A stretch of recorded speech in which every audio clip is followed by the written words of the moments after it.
We are in Florida, attending the Space Coast Birding and Wildlife Festival.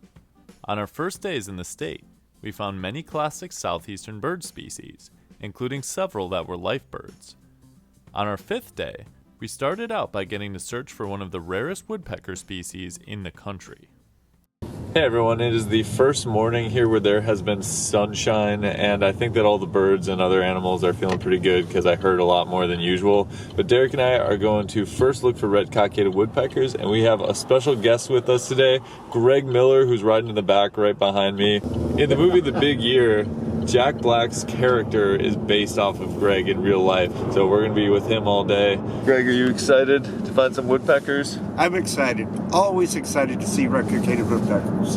It's a special bird. The area we would be searching in was composed of longleaf pines, a perfect habitat for some specialty species, including brown-headed nuthatches, Bachman sparrows, and our target bird, the red-cockaded woodpecker. We arrived at the Hal Scott Regional Preserve and Park, eager to get started.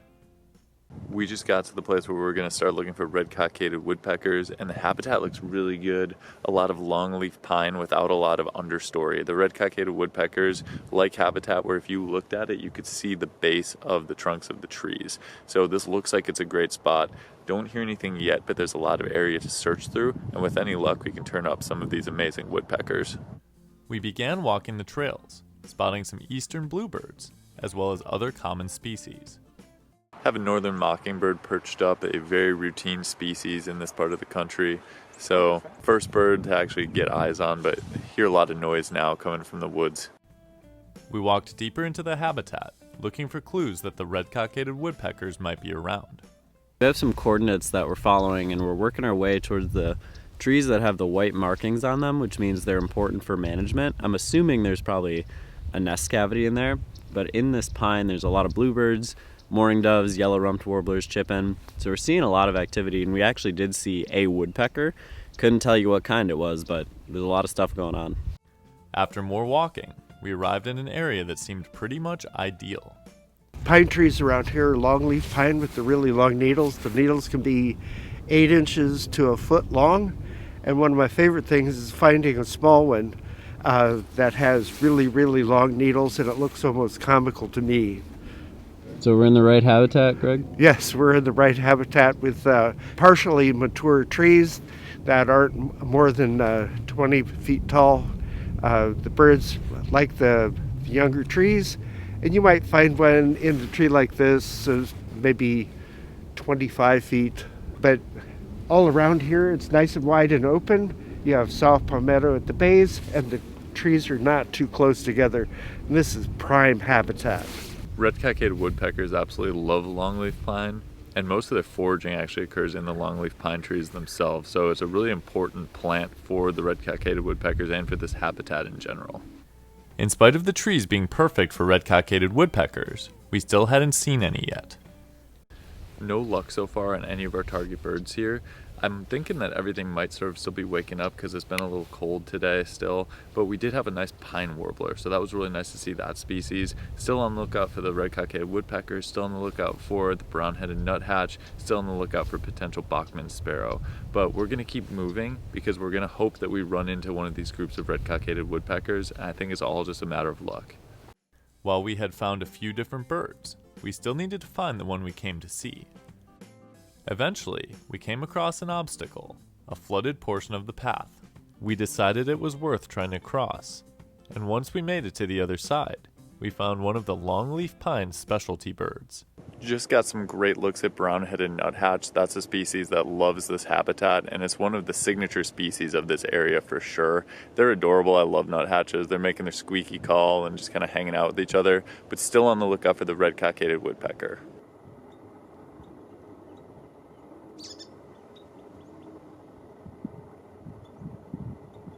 After seeing the nuthatch, we heard a different bird making noise, and it turned out to be the one we were there to find.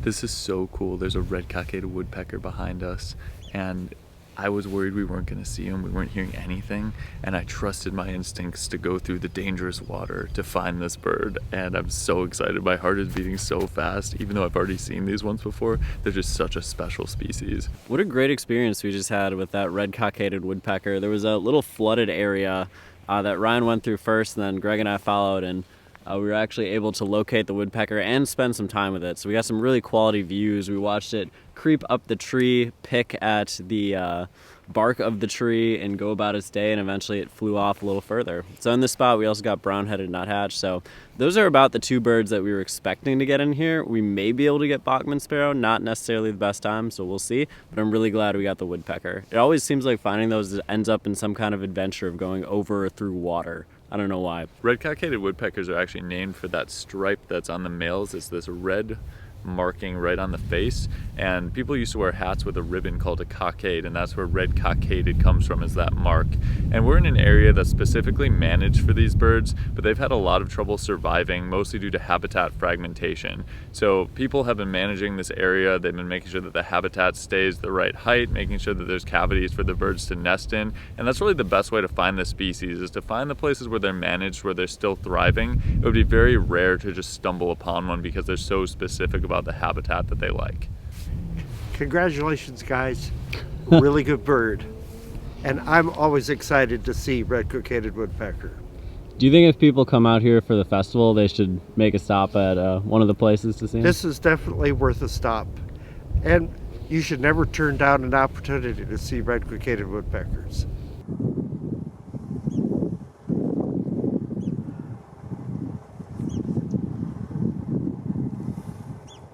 Feeling great about our red-cockaded woodpecker experience, we left the longleaf pines and set our sights on our next destination. Just got done at Hal Scott, had an incredible red-cockaded woodpecker experience. Definitely my best red-cockaded woodpecker experience ever. Much better views. Also got the brown-headed nuthatch, so it was great. The only bird we didn't get there that we could have potentially got is Bachman sparrow, but this time of year they're really skulky and difficult to find, so I think that was a huge win overall, getting those two species. How do you guys feel? I feel good. I'm glad we were able to get the one. We had to go through that little water patch, so I'm glad that we did that. And hopefully we can find some raptors soaring at Orlando Wetlands. How are you feeling, Greg? Every day with the red-cockaded woodpecker is a better day. Before getting to Orlando Wetlands, we stopped at a gas station where we got up-close looks at a cattle egret. We stopped at a gas station. This cattle egret came and flew under our car when we parked, so we're just appreciating it. But a lot of the birds here are super tame. I feel like they get fed quite often. You shouldn't feed them, but I feel like they come up to you like they're expecting food. So we're going to enjoy this cattle egret. After taking some time to observe the egret, we continued on our way to Orlando Wetlands, a stop that would prove to be absolutely fantastic. We're here at Orlando Wetlands Park, and I think it's a pretty cool location. So we're going to kind of walk around, see what we can find. It is absolutely packed here. There's tons of people, so I hope that means that it's a good spot. We found some birds before even getting into the marshy part of the wetlands. Once we did, though, we decided to take advantage of a unique way to travel. Greg suggested we do one of the tram tours because the place is pretty big, so we're going to do that in about 10 minutes. But the educational stuff here is amazing. They have really nice restroom facilities. Seems like just a perfect spot for families or beginner birders to come. They have a lot of educational resources, so it's really cool to be at a place like that, especially one that is near Orlando or in Orlando, one of the larger cities. We began our tour with our guides, who pointed out birds and other animals as we drove on the wetland trails. Some of the most notable birds on the first half of the tour were two mottled ducks, a classic southeastern species, and an incredibly tough to spot American bittern. In addition to these birds, and the many others we saw, was one that got us really excited, even though it turned out to be extremely common in these wetlands. God looks at adult purple gallinule, gorgeous. There's one right there, actually. Oh, that's a beautiful one down there. Yeah, that one to the right there. We saw many more purple gallinules during the tram ride, and continued to see more classic freshwater wetlands birds as well, including the snail-eating specialist limpkin, a yellow-crowned night heron, and even some non-avian animals, such as the multitudes of alligators on the banks.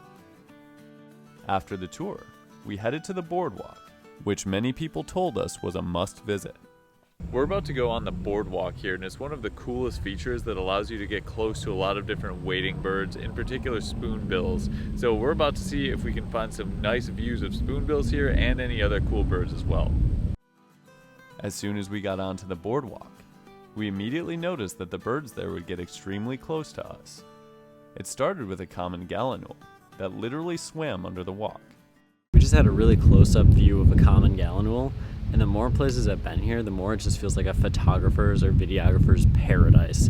If you want to photograph and take video of these marsh birds at close range, come to Florida. It is absolutely insane how close the birds get to you. Little did we know, the common gallinule was just the beginning. Right here, we have a white ibis. It's a species that looks like it would be somewhere in the Everglades, away from human beings, but we've seen a lot of them on lawns and places like that. This is the closest look we've gotten just off the boardwalk. It's foraging in the water. It's a very beautiful bird, pure white with that pink bill. So great looks at this white ibis among the other birds here as well.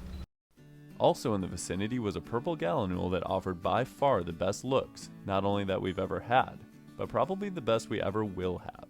We've just been soaking up these purple gallinule views. It is right here, walking on the vegetation. It's been incredible to see those colors pop. The sun hits it, and you see more color than you did a couple seconds ago. It's just been insane. Absolutely nuts to be able to get this close to purple gallinules just right off the boardwalk. And then every time I think I'm done, I'm like, okay, I've gotten a lot of looks at this bird, gotten a lot of videos. I look at it again, I'm like, no, I need to go back and do this. And then in the background, there's all these spoonbills. So you've got these bright pink birds out there, you got the purple birds here. It's just crazy out here.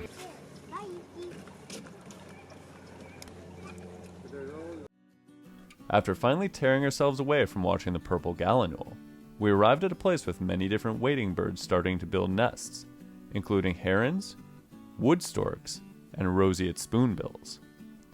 One particular spoonbill kept landing close to the boardwalk. Yet another impressively colorful bird that was so close it was almost difficult to photograph. This place is absolutely stunning. The views of everything have been so close. Spoonbills are a species that I've gotten some okay looks at, but they're just in your face. They're 5 feet off the trail. It's ridiculous. I've never been to a place quite like this before with so many unique species that get so close to you. We continued on the boardwalk. Each time we reached a new area, we saw more birds closer than one would expect, including blue-winged teals and a great egret with its plumes out. This is a fantastic look at the plumes of the great egret, a bird that was absolutely decimated by the feather trade where they were using feathers for fashion and things like that. And you can see why this one was a desirable one because those feathers are quite extravagant. It's really cool to be able to see it actually displaying like that. Eventually, we reached the end of the boardwalk and took stock of Orlando Wetlands as a whole. This place is just blowing our minds right now. Like, it's just close view of amazing birds everywhere you walk. It's been absolutely incredible. I have a hot take. I think this might be the best place to go birding in Florida for people visiting the state. And if you're a photographer, this is going to be like a gold mine for you. You could stay here all day. We made our way back the way we came, passing by all the same birds that were still just as close as they were before, eventually ending up at the main trail. I think that took a lot out of me. Like, it was just constant, like, photographing different things, constant, like, I gotta get some of this, I gotta get some of that. Greg ran out of battery. Yeah. He's done for the moment. Don't feel bad for him. I'm sure he did just fine. After having a lot of fun at Orlando Wetlands, we went back to the hotel and checked out a nightly event. We're gonna go to Sips and Bits, which is if you get the 5 stamps at Expo, then you can go and get some free food. So we haven't attended it yet, so we're going to check it out, see what it's all about, and then we have a night hike after that. We spent a little time at the convention center before heading out to our night hike. By the time we arrived at the Enchanted Forest Sanctuary, it was already dark, setting the ambiance. At the pre-night hike meeting here, so I think we're going to talk a little bit about what we're going to be doing and then head on out. We walked around the sanctuary, enjoying the tall trees and beautiful stars, but we didn't end up seeing any owls. We just wrapped up our night hike here. It was really fun to walk around. Unfortunately, we didn't get any confirmed vocalizations from owls. I thought we saw a couple things, but it was weird they weren't making any noise. There's a lot of plane traffic going over and winds that hurt us a little bit, but we tried really hard and it was cool to walk around at night. So I'm glad we got to come out here and do this night hike. This is just one more activity you can do at the Space Coast Festival. Our 5th day in Florida proved to be yet another fantastic opportunity to see birds that are extremely specific to the region and habitats we were searching in. Be sure to watch our other videos about birding in the Sunshine State. And as always, thanks for watching. We'll see you next time on Badgerland Birding.